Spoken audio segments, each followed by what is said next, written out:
வணக்கம் மிஸ்டர் சீமான். இந்த தேர்தல் முடிவுலாம் வெளியாயிருச்சு.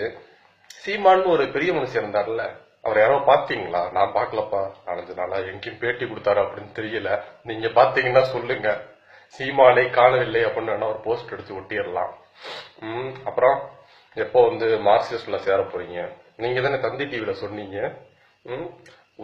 இந்த மக்கள் நல கூட்டணி விட ஒரே ஒரு ஓட்டாவது எக்ஸ்ட்ரா நான் வாங்கி காட்டுறேன், இல்லன்னா உங்க கூட்டணியிலே சேர்ந்துக்கிறேன், இல்ல மார்க்சிஸ்ட்ல சேர்ந்துக்கிறேன் அப்படின்னீங்க.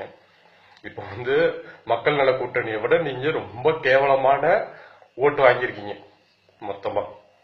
சரி, விஜயகாந்த் சேர்ந்த அப்புறமே மக்கள் நல கூட்டணிங்கிறது இல்லாம போயிருச்சேயா அப்படின்னு உங்க ஆளுங்க சப்ப கட்டு கட்டுறாங்க. அதை ஒரு பக்கம் விடுவோம். மார்க்சிஸ்ட மட்டும் தனியா எடுப்போம். அவங்க 25 தொகுதியில நின்று 0.7% ஓட் பேங்க் வாங்கியிருக்காங்க.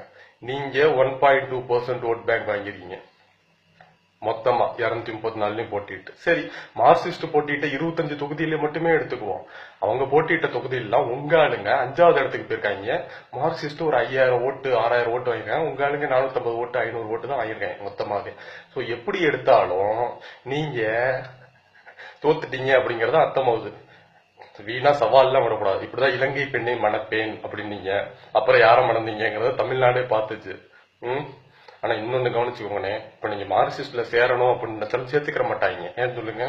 அது பிஜேபி மாதிரி மிஸ்டு கால் அமைப்பு கிடையாது. மிஸ்டு கால் கொடுத்தா போய் நம்ம சேர்ந்துக்கலாம் அப்படின்னு. அங்க இருக்கிறவனே 1 வருஷம் 2 வருஷம் கட்சி வேலையெல்லாம் பார்த்து, சரி தம்பி நாளைக்கு சேர்ந்துக்கிறங்க அப்படின்னாதான் சேர்ந்துக்க முடியும். ஓகேவா? சோ உங்களை யாரும் சேர்த்துக்க மாட்டாங்க அப்படிங்கறதான் தெரியுது. நன்றி.